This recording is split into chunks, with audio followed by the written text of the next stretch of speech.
Hello everyone, welcome back. मैं हूं Mohan soda. स्वागत करता हूं हमारे एग्री ट्यूटोरियल के ऑनलाइन प्लेटफॉर्म पे। अगर आप इस चैनल पर नए हो तो चैनल को जरूर और जरूर सब्सक्राइब करें और शेयर करें, ताकि मैं जो भी नया वीडियो डालूं उसकी नोटिफिकेशन आपके पास तुरंत पहुंच जाए। अपना टॉपिक है, वो चल रहा था प्लांट न्यूट्रिएंट्स, पादप पोषक तत्वों के बारे में अपन चर्चा कर रहे थे। हालांकि इससे पहले मैंने आपकी 3 क्लासें और ले रखी है, उसको एक बार आप जरूर देखिए, उसके बाद ही इस टॉपिक को देखना शुरू करें। क्योंकि जैसे जैसे अपन स्टार्ट से पढ़ना स्टार्ट कर देते हैं तो अपने हर एक चीज है वो इजिली समझ में आ जाती है। तो आज का जो अपना लेक्चर रहेगा वो रहेगा माइक्रो न्यूट्रिएंट्स के ऊपर। क्या रहेगा? माइक्रो न्यूट्रिएंट्स के ऊपर रहेगा, जो है सूक्ष्म पोषक तत्व है, उसके ऊपर अपन देखना प्रारंभ करेंगे। तो स्टार्ट करें। सूक्ष्म पोषक तत्व टॉपिक क्या है? सूक्ष्म पोषक तत्व, पोषक तत्व। ओके, अब जो है थोड़ा बहुत इसको पढ़ने से पहले अपन जान लेते हैं सूक्ष्म पोषक तत्व है कितने। जनरली मैंने आपको जब क्लासिफिकेशन पढ़ाया था तो मैंने आपको बताया था सूक्ष्म जो पोषक तत्व हैं वो 8 है। कितने हैं? 8। समझ रहे हो इस चीज को? अब देखो 8 जो है वो अपन को एक बार में फटाक से याद नहीं होते, एक बार में अपन से याद नहीं होते। तो उसके लिए मैंने एक छोटी सी ट्रिक बनाई है।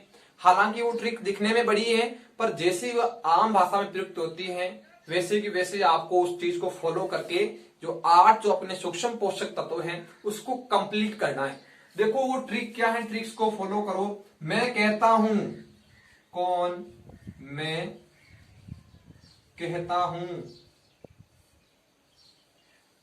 मैं कहता हूं आज मौका है, आज मौका है,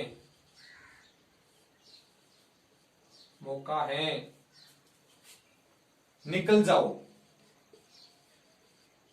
मैं आपको एक कह रहा हूं, कुछ कह रहा हूं कि आज तुम्हारे पास मौका है, निकल जाओ, वरना बोरोन आ जाएगा।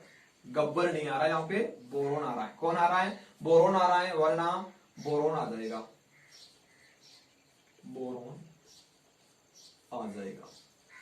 याद रहेगी ट्रिक, बिल्कुल इजी है, ना ज्यादा कंफ्यूज होना है। सिंपली अपनी भाषा यूज हो रही है यहाँ पे, यही अपनी ट्रिक है। मैं तुम्हें कह रहा हूं, क्या कह रहा हूं? मैं कहता हूं आज मौका है, निकल जाओ, वरना कल, वरना कल का तो थोड़ा बीच में सेंटेंस को बढ़िया बनाने के लिए कल बोरोन आ जाएगा। आज निकल जाओ लेकिन कल जो है वो अपना बोरोन आ जाएगा। तो देखो इसकी ट्रिक्स को अपन किसे फॉलो करेंगे। सबसे पहले में से क्या हो गया? मैग्नीज। क्या हो गया? मैग्नीज। याद रहेगा। क से क्या हो गया? क्लोरीन। क से क्या हो गया? क्लोरीन। ठीक है, अब देखो यहां पे आ जाओ। आ से क्या हो गया? आयरन। आ से क्या हो गया? आयरन। और ज से क्या हो गया? जिंक। क्या हो गया? जिंक। याद रहेगा। अब जो मो है, मो से क्या हो गया? मोलिब्डेनम। मोलिब्डेनम। Okay, molybdenum. का से क्या हो गया? कॉपर। क्या हो गया? कॉपर। निकल जाओ से क्या हो गया? निकिल। निकिल। ठीक है, वरना जाओ इनसे कोई मतलब नहीं, वैसे क्या हो गया? बोरोन। अब देखो मैं कितने बता रहा हूं आपको? 8 बता रहा हूं। अब 8 अपन गिनने का प्रयास करें। सबसे पहले मैग्नीज 1 नंबर, ठीक है, फिर आता है क्लोरीन नंबर 2, फिर number iron 3, zinc 4, molybdenum 5 number, ठीक है, क से कॉपर 6 नंबर, निकिल 7 नंबर, और आपके लास्ट में क्या बच गया? कौन आ रहा है? गब्बर नहीं आएगा, बोरोन आएगा 8 नंबर। 8 ही है, इजी ट्रिक है। देखो क्या कह रहा है? मैं कहता हूं आज ही निकल जाओ, वरना कल क्या हो जाएगा? बोरोन आ जाएगा। क्लियर? ये जो है आपके, ये क्या है? सूक्ष्म पोषक तत्व है। क्या है? सूक्ष्म पोषक तत्व है, माइक्रो न्यूट्रिएंट है। ठीक है, अब देखो सूक्ष्म जो पोषक तत्व होते हैं उन्हें आजकल जनरली एक और नाम दिया जा रहा है, जो तो आपके लिए जानना जरूरी है वो कौन सा नाम है? सूक्ष्म पोषक तत्वों को ट्रेस पोषक तत्व कहते हैं। ट्रेस पोषक तत्व कहते हैं। ट्रेस पोषक तत्व भी कहा जाता है किसको? आपके सूक्ष्म पोषक तत्वों को। क्लियर? 8 कौन से हैं ये जस्ट आपके सामने, आराम से इस चीज को देखिए और फिर अपनी नोटबुक में उतारिए, फिर देखना ट्रिक्स बहुत ही इजी हो जाएगी। 2-4 बार दोहराओ ना इस ट्रिक को तो हाथों हाथ ही याद हो जाएगी। जस्ट अभी बनी ट्रिक्स ऐसा ही मान लो आप लोग। ओके, इसको मैं रफ करके आगे चलता हूं। तो इससे पहले जो प्राइमरी और न्यूट्रिएंट्स हैं उसको आप एक बार जरूर देखिए और क्लासिफिकेशन भी आप एक बार जरूर देखिए। ठीक है, इसको रफ करते हैं अपन।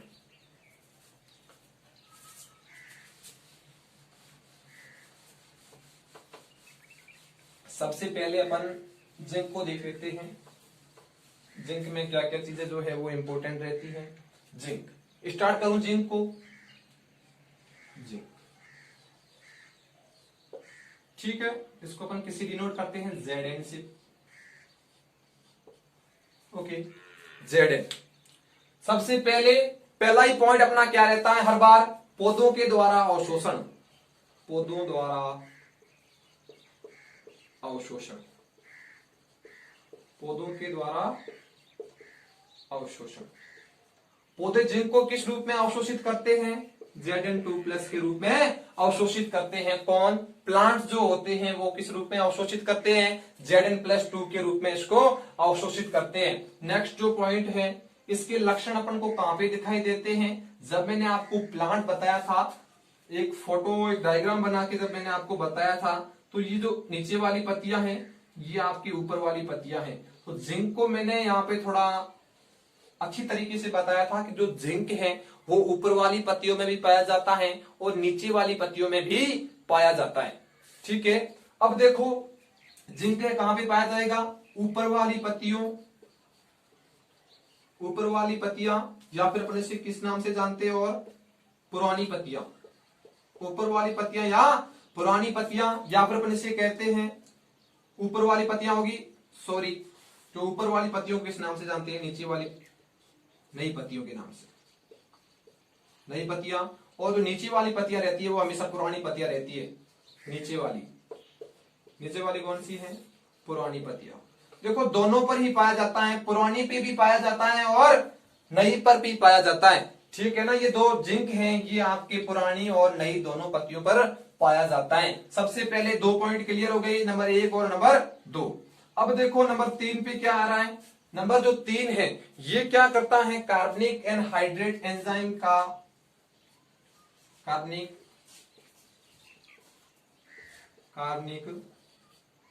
एनहाइड्रेज एंजाइम का प्रमुख अवयव है। एंजाइम का प्रमुख अवयव का प्रमुख अवयव। लाइन याद रखना, इस चीज को पूछ सकते हैं जनरली, फिर भी थोड़ा ध्यान रखना।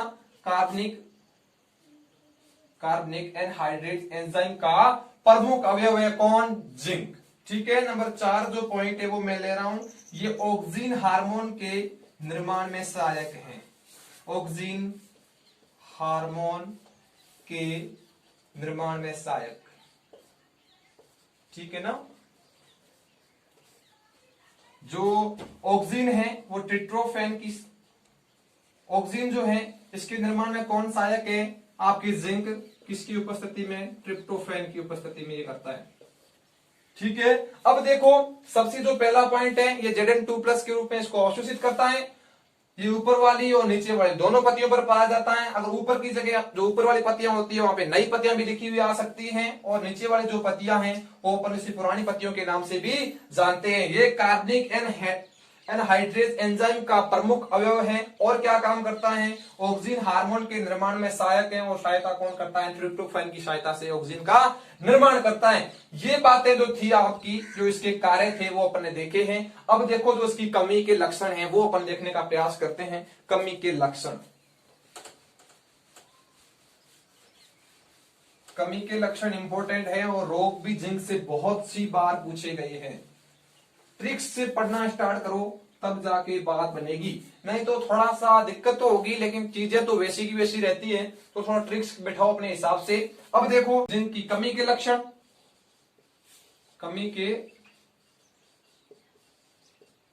लक्षण, ठीक है ना। अब जो सबसे पहले आता है, जब मैंने आपको जिंक सबसे पहले क्लासिफिकेशन में पढ़ा रखा था डायग्राम के हिसाब से, तो जिंक जो है वो उसके प्रभाव अपन को कहां पे दिखाई देते हैं, ऊपरी और निचली दोनों पत्तियों पर, निचली दोनों पत्तियों पर, दोनों पत्तियों पर ही अपन को इसके प्रभाव नजर आते हैं। सबसे पहली बात यह हो गई, इसके द्वारा क्या होता है, पौधा बोना रह जाता है। क्या होता है, पौधा बोना रह जाता है। और क्या होता है कि कभी एक बार ऐसी कंडीशन पैदा हो जाती है कि जो पौधा होता है वो झाड़ीनुमा संरचना में परिवर्तित होकर रह जाता है, झाड़ीनुमा संरचना में परिवर्तित, झाड़ीनुमा संरचना में परिवर्तित होकर रह जाता है। किसकी कमी से, आपके जिंक की कमी से। ये जो बातें थी ये इसकी कमी है, इसकी कमी के लक्षण अपन को ऊपरी और निचली दोनों पत्तियों पर दिखाई देते हैं। और इसकी कमी से कभी एक बार पौधा बोना रह जाता है और कभी एक बार क्या होता है, वो झाड़ीनुमा संरचना में परिवर्तित हो जाता है। तो इसको अपन एक बार रफ कर लेते हैं, फिर पढ़ते हैं जो जिंक की कमी से होने वाले जो रोग हैं उसके बारे में अपना देखना प्रारंभ करेंगे। तो देखो इसकी कमी से होने वाले रोग, ठीक है ना। अब देखो इसकी कमी से होने वाले जो रोग हैं वो हर बार एग्जाम में पूछे जाते हैं, तो इसलिए मैं आपको थोड़ा बताना चाहूं, थोड़ा इसको लाइटली लेके पढ़ना, क्योंकि ये बार बार चीजें आपको हर बार दिक्कतें देती है। तो इसके लिए अपने एक ट्रिक्स तैयार किए हैं, उस ट्रिक्स को आप फॉलो कीजिए तो कंफर्म है आपको ये ट्रिक्स अच्छी लगेगी। तो सबसे पहले मैं ट्रिक्स को थोड़ा सा एक्सप्लेन कर दूं, एक स्टोरी बता दूं इस ट्रिक्स की। एक बार क्या होता है कि आप ताजमहल देखने जाते हो, पिकनिक मनाने जाते हो, जैसे वहां पे जाते हो तो वहां पे घूमते हो तो आपको एक गर्ल्स आपको मिलती है, वो आपकी फ्रेंड बन जाती है। क्या हो जाता है, गर्ल्स मिलती है, वो क्या हो जाती है, आपकी फ्रेंड बन जाती है और समथिंग आधा एक घंटा आपकी बातें बातें होती है। उसके बाद क्या होता है, वो अपने घर पे चली जाती है और आप अपने घर पे आ जाते हो, ठीक है ना। कुछ एक दिनों बाद, कुछ एक हफ्तों बाद एक बार फिर से आपको उसकी जो फेसबुक आईडी होती है वो आपको मिल जाती है। क्या होता है, उसकी फेसबुक आईडी होती है वो आपको मिल जाती है, ठीक है। तो आप बड़े खुश हो जाते हो। उसी के ऊपर अपनी ट्रिक है, तो थोड़ा ध्यान रखना इस ट्रिक्स को।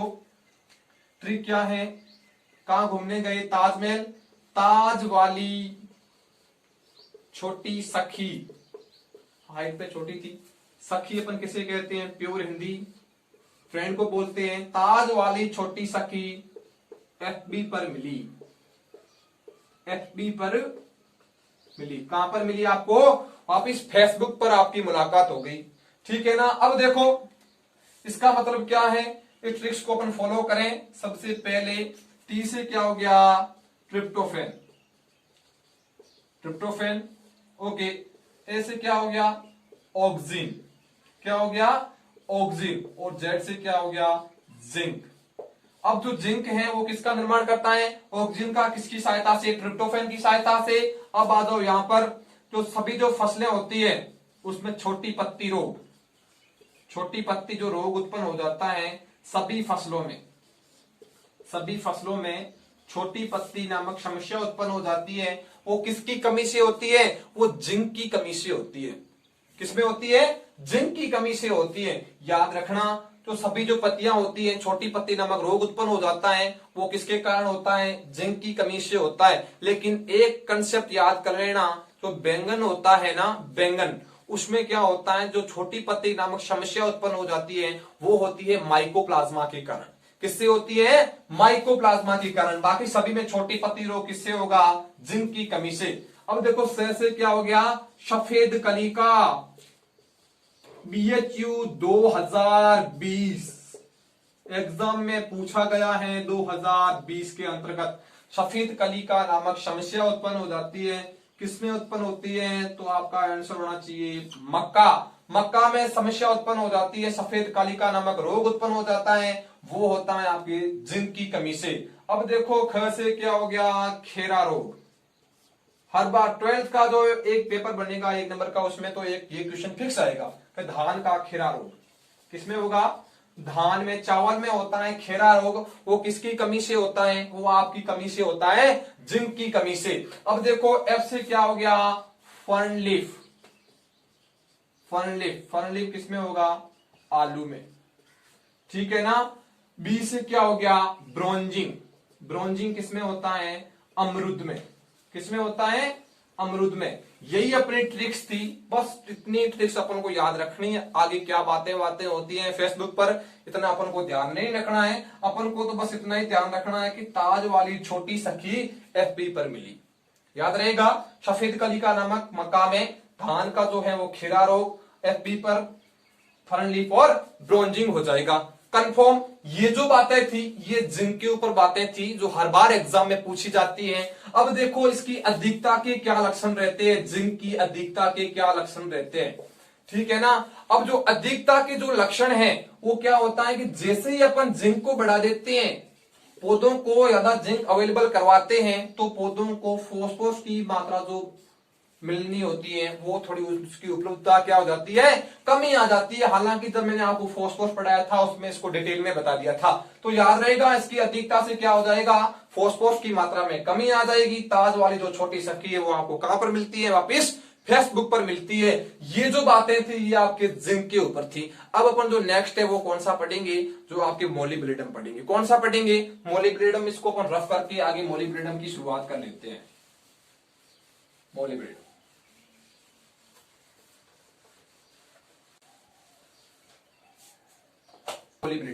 नंबर सेकंड पे बात करें तो मोलिब्डेनम,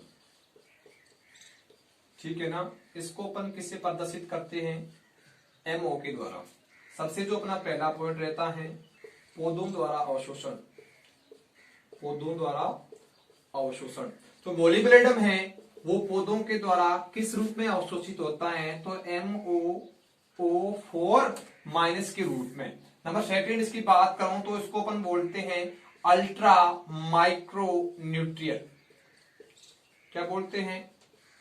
अल्ट्रा माइक्रो न्यूट्रिएंट। क्यों बोलते हैं? क्योंकि ये एक मात्र ऐसा सूक्ष्म पोषक तत्व है जो पौधों के द्वारा सबसे कम मात्रा में यूज लिया जाता है। याद रखना ये क्वेश्चन पूछा गया है, इंपॉर्टेंट कर लेना। नंबर थर्ड की बात करूं तो ये जो है ये क्षारीय पीएच पर उपलब्ध रहता है। कौन सी पीएच पर?